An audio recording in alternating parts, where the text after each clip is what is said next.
showtime, folks. People often think of Saul Goodman as a clown. The loud suits, the ridiculous TV commercials, the endless jokes, and sleazy confidence. But if you pay attention closely, Saul Goodman is one of the most frightened characters in the entire Breaking Bad universe. Behind the smile, there is always panic.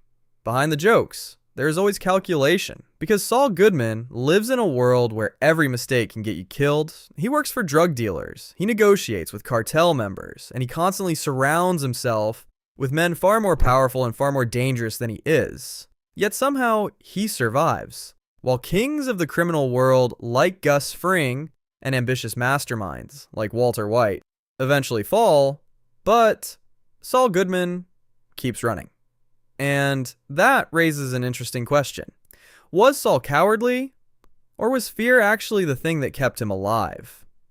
To understand that, we have to go back to the man Saul Goodman used to be, a small-time con artist named Jimmy McGill. Before Saul Goodman ever existed, there was only Jimmy McGill, and Jimmy grew up learning a very simple lesson about the world. Some people are wolves, and some people are sheep. Jimmy's father ran a small convenience store. He was a kind man, the kind of person who believed the best in everyone.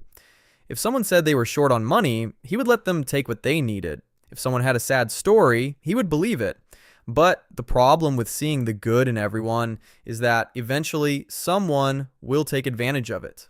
And in that store, people did, again and again. Con artists, drifters, and scammers would come in, tell convincing stories, and walk away with free cash or free goods. Jimmy watched this happen his entire childhood, and slowly, a disturbing idea began to form in his mind. The people who lied were winning, the people who cheated were succeeding, and the people who trusted others were the ones losing everything. For a child still trying to understand the rules of the world, that's a powerful lesson, because Jimmy didn't want to grow up to be the sheep. He wanted to be the wolf. So, little by little, he started experimenting with shortcuts himself. Small lies, small scams, small bits of stolen money from the register, nothing huge. But each small success quietly reinforced a belief that would follow him for the rest of his life. If you're clever enough, you can bend the rules. And if you bend them just right, you might even get away with it. But every shortcut opens a door. And once that door is open, it becomes harder and harder to close. If Jimmy's childhood taught him that the world was full of wolves and sheep, his brother taught him something even more painful, that some people would never believe you could change. Jimmy's older brother, Chuck McGill, was everything Jimmy wasn't. Brilliant, disciplined, respected. While Jimmy struggled through life, pulling small scams and hustles, Chuck built a reputation as one of the most successful lawyers in Albuquerque.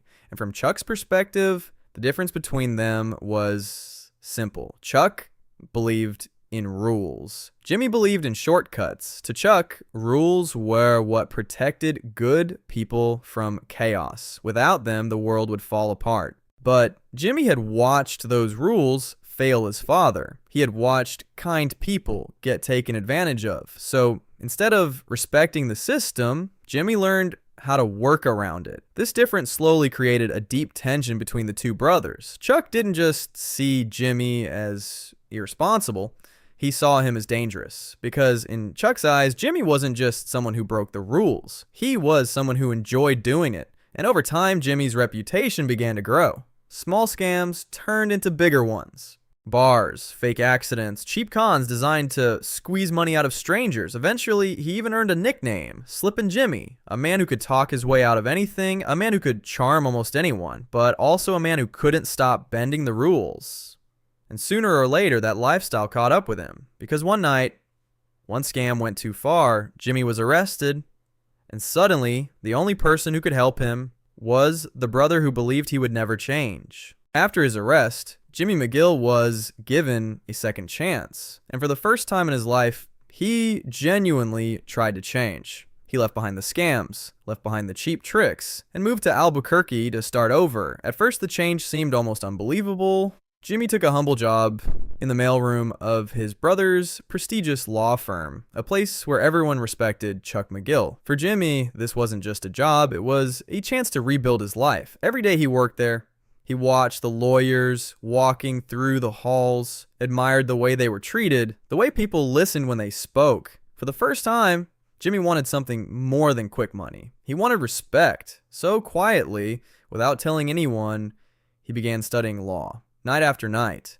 Using correspondence courses and borrowed textbooks, Jimmy pushed himself through years of study until eventually he did something no one expected. He passed the bar exam. For Jimmy, this moment meant everything because this wasn't a scam. It wasn't a shortcut. He had done it the hard way. And more than anything, he wanted to prove something to his brother, that he wasn't just slippin' Jimmy, that he could be someone respectable, someone legitimate, someone Chuck could finally be proud of.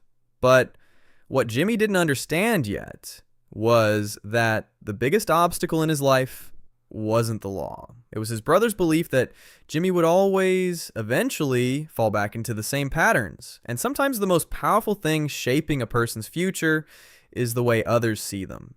For Jimmy McGill, passing the bar exam was supposed to change everything. He had worked harder than he ever had in his life. No scams, no shortcuts, just years of studying, patience, and determination. So naturally, Jimmy believed the next step was obvious. He would finally work as a lawyer at his brother's firm. A real lawyer, a respected lawyer, a McGill, but the opportunity never came. Instead, the firm hired other graduates people with perfect academic records and prestigious law school degrees. Jimmy waited and waited until eventually he learned the truth. The reason he wasn't being hired and wasn't the firm, it was Chuck McGill. Behind the scenes, Chuck had quietly made sure Jimmy would never become a lawyer at HHM. Because in Chuck's mind, nothing had really changed. Jimmy passing the bar just didn't prove he was trustworthy. If anything, it made him more dangerous. Chuck believed that giving someone like Jimmy a law degree was like putting a weapon in the hands of a con artist. And in one brutal moment, he finally said it out loud. Know you. I know what you were, what you are. People don't change. You're Slippin' Jimmy. And Slippin' Jimmy I can handle just fine, but Slippin' Jimmy with a law degree is like a chimp with a machine gun.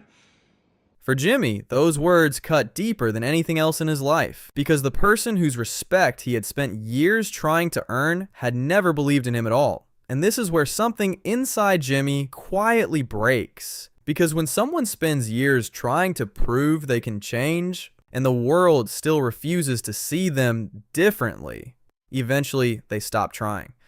Not because they can't change, but because they start believing that maybe the world will never let them. After the rejection from Chuck McGill, something quietly shifted inside Jimmy McGill. He didn't immediately become Saul Goodman. That transformation was slower and far more psychological. At first, Jimmy still tried to make the system work. He worked as a public defender, taking case after case for almost no money. Long hours, endless paperwork, and clients who rarely appreciated his efforts. Technically, he was finally a real lawyer, but it didn't feel like the victory he had imagined. Instead of respect, he found himself stuck at the bottom of the legal world, defending criminals for small checks while prestigious firms continued to ignore him. And the irony wasn't lost on Jimmy. When he followed the rules, he struggled. But every time he bent them, things started to work. The shortcuts he had spent years trying to abandon suddenly looked tempting again. Because if the system was never going to accept him anyway, why keep playing by its rules? Slowly, Jimmy started slipping back into old habits. A small manipulation here, a clever trick there, nothing too serious at first, but every small compromise reopened a door he had once tried very hard to close. The door to Slippin' Jimmy. Except this time, he had something far more powerful than before. A law degree. And eventually, Jimmy realized something important. If the legal world would never respect the name McGill, maybe it was time to create a new name entirely. A name that didn't try to fit into the system. A name that knew exactly how to exploit it. And that's when Saul Goodman was born. Not just a nickname, not just a fake persona, but a carefully constructed identity, loud, confident, shameless, and impossible to ignore. Because if Jimmy McGill couldn't earn respect, Saul Goodman would make money instead. Becoming Saul Goodman gave Jimmy something he had always wanted: money, freedom, control. But it also placed him in a world far more dangerous than anything he had experienced before, because Saul Goodman didn't represent ordinary clients. He represented criminals, drug dealers, gang members, and eventually the cartel. This is where Saul's personality begins to make more sense, because unlike most of the powerful figures in the criminal world, Saul isn't dangerous. He doesn't have an army. He doesn't carry a gun. He doesn't command respect through fear. Instead, he survives through something much more fragile: his ability to talk. And that means Saul spends most of his life surrounded by people who could kill him at any moment. One of the clearest examples of this is his encounter with Lalo Salamanca. Lalo is calm, intelligent, and completely unpredictable.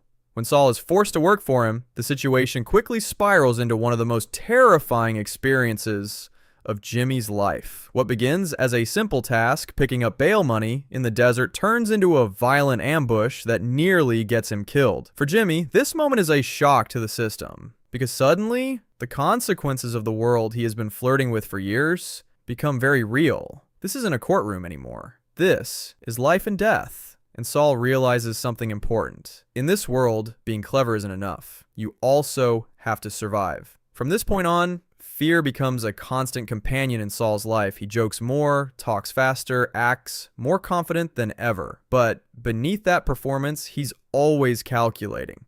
Always looking for the fastest way out of danger, because Saul understands something that many other characters don't. The people who survive in this world aren't always the strongest. Sometimes they're just the ones who know when to run. By the time Saul Goodman meets Walter White, he already understands the rules of the criminal world, or at least he thinks he does. For Saul, working with criminals had always been a careful balance. He stayed useful, he stayed neutral, and most importantly, he stayed alive. But Walter White was different. At first, Saul saw him as just another client, a desperate man trying to make money before time ran out. But over time, Saul begins to realize something unsettling. Walter isn't just a criminal.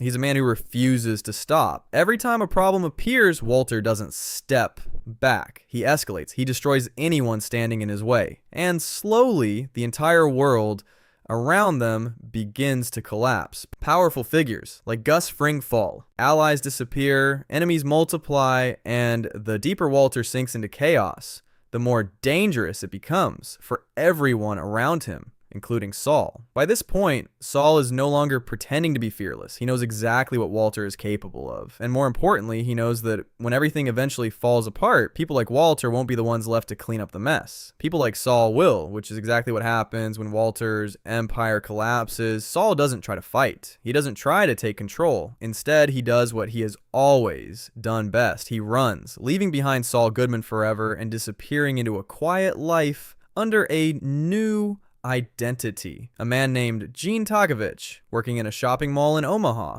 A far cry from the loud lawyer who once dominated late-night television ads. But even here, the fear never really goes away. Because for someone like Jimmy McGill, escaping the past is never quite that simple. In the end, the story of Saul Goodman isn't really about crime. It's about identity. Because for most of his life, Jimmy McGill was trying to answer one simple question. Can people really change? Jimmy spent years trying to prove that he could. He studied law, he worked honest jobs, he tried to build a respectable career, but every step of the way, the world seemed to remind him of who he used to be. To some people, he would always be Slippin' Jimmy. To others, he was simply a crooked lawyer. And eventually, Jimmy stopped trying to fight that image. Instead, he embraced it. He became Saul Goodman, a louder version of himself, a version that didn't care about approval, respect, or rules, because if the world already believed he was a con artist, then he might as well play the role perfectly. But that transformation came with a cost. The more Jimmy hid behind Saul Goodman, the further he drifted from the person he once hoped to become. Until eventually, there was almost nothing left of Jimmy McGill at all. Just a lawyer surrounded by criminals. A man constantly looking over his shoulder. A man who survived not because he was the strongest or the smartest, but because he was always afraid. And maybe that's the real tragedy of Jimmy McGill. Not that he became Saul Goodman, but that somewhere along the way he started believing that Saul Goodman was the only person he could ever be. And that's what makes Jimmy McGill one of the most tragic characters in television, a man who spent his entire life trying to prove he could change, only to become the very person everyone believed he already was. Maybe Chuck was right. Maybe Jimmy could never escape Slippin' Jimmy. Or maybe the world simply never gave him the chance. Either way, the story of Saul Goodman isn't just about crime or corruption. It's about identity and how the roles people assign to us can slowly become the people we turn into. If you enjoyed this video, consider leaving a like and subscribing to the channel. It really helps the algorithm and lets me know you'd like to see more character breakdowns like this. And if there's another character from Breaking Bad or Better Call Saul you'd like to see next, let me know in the comments. Thanks for watching.